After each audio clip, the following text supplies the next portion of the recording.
Welcome back to Fashion Care. Time for my review for the 2024 Formula 2 Monza sprint race. Pretty good race, good racing throughout the field, and not necessarily a surprise winner, but definitely a winner from a bit further down the grid.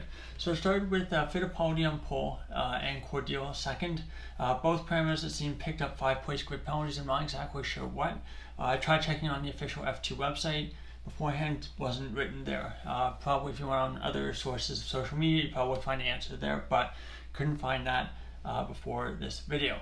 Cordial, very slow start, and behind him there was a big crash in the midfield, and it kind of all started when rookie driving his very first race in Formula 2, Oliver Goether, is basically in the wall. And what happened? What looks like happened is he had to give room on the inside of the track for O'Sullivan to basically be able to go alongside him.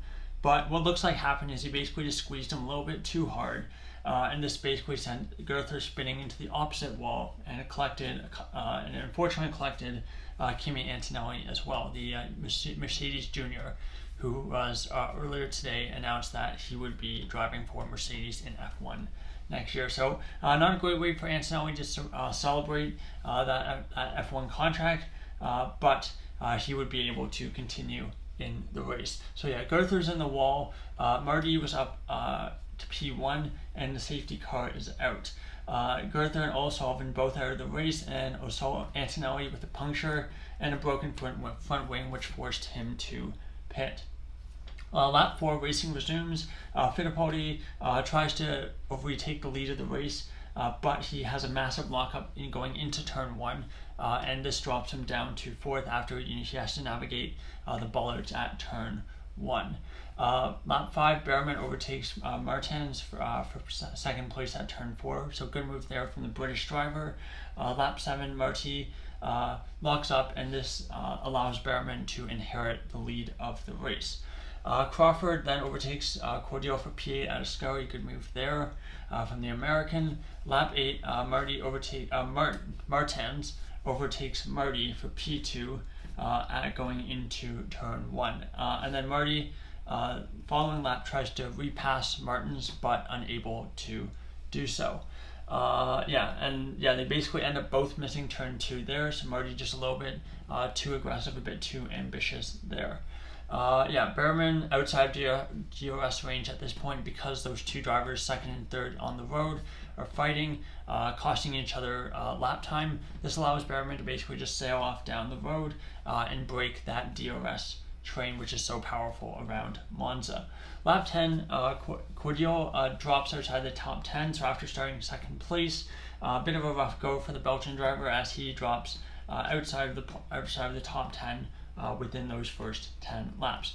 Bortoleto, who had a pretty poor qualifying, he was back up to 12th position, 12th in the race after a relatively low starting position, and again he'll have to try to do it again tomorrow. Let's see, so then Bortoleto would eventually overtake Cordial around the outside of Parabolica, or going into, I think, the inside of Parabolica for P11. Lap 11, Stanek has a bit of a moment going in the gravel through Ascari, but luckily was able to continue. Lap 13, Martins has now broken away from the DRS train as well, so you basically have Behrman in the lead, Martins in second, and then you have a pretty big gap down to third place. Speaking of third place, there was a change of position for third. Durskin, a very strong race from the Paraguayan German driver, overtaking Fittipaldi into turn 1 for that final spot on the podium. Lap 15, Crawford tries to overtake Aaron, but he ends up getting overtaken by Hauger instead, and that was for P8. Lap 17, Behrman and Martins, both free of DRS, and at this point they're just trading fastest laps to see who will get that bonus point at the end of the race. Lap 19, contact between Aaron and Maloney. We didn't get a great replay of that. We basically just saw it from the front.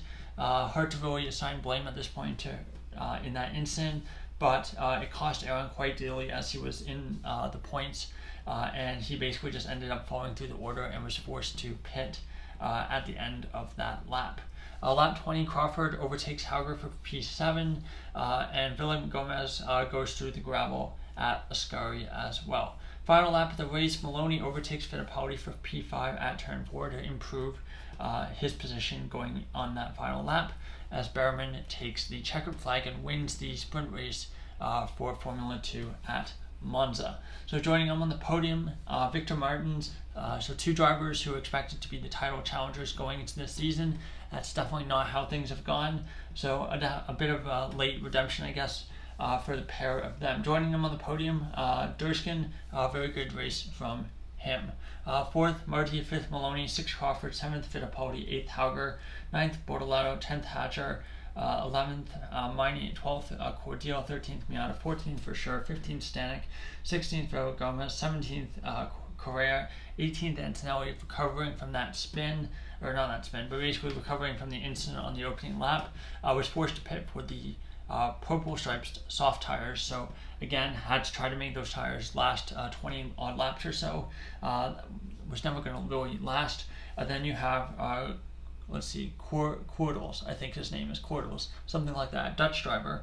He of course is replacing Taylor Barnard at AIX Racing. Taylor Barnard announced that he was going to be a McLaren driver in Formula E for 2020, basically for the season 11, which starts this fall. So he's basically stopped racing Formula 2 and he'll be focusing full time on his Formula E duties. 20th, Aaron really retired in the pits. 21st, Gauthier. He basically, very, very short F2 debut. We'll see what he can do again tomorrow. He'll definitely be hoping he lasts beyond the main straight. And then 22nd was O'Sullivan. In terms of championship standings, not a whole lot of changes at the top of the table. Hadjar still leads by, let's see, what is it now? 36 points over Bortoleto, who is second on 129, Aaron third 124, Maloney, the first driver to actually pick up points from the sprint race, 117, 5th, Crawford 103, 6th, Colapinto. Of course, we'll be racing for Williams in F1 for the rest of the season, so he's just going to drop down the order because, of course, he can't score points in F2 if he's in F1. 7th, Antonelli 87, 8th, Hauger 84, 9th, Miney 74, 10th, Martin 66, so he moves up 2 positions in the championship today. 11th, Fittipaldi on 60, 12th, O'Sullivan on 59, 13th, Verschoor on 45, 14th, Behrman on 44. Again, moved up past Marti in the standings, who drops to 15th on 42 points. 16th, Durskin also moves up as well, tied with Correa on 31, but I believe on countback in terms of more third place finishes, Durskin will be ahead. And then 18th, Cordial 29. Also on 29 is Miata, who's basically classified in 19th.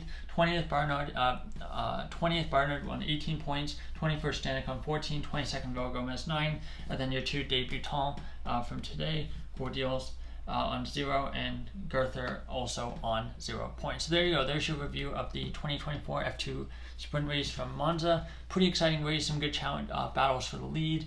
Some good overtakes as well. So there you go. I think I'm going to try to watch qualifying in about an hour's time.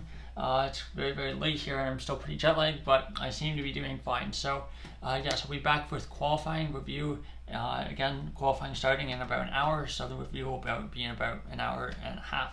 Anyway, thanks so much for watching. Goodbye.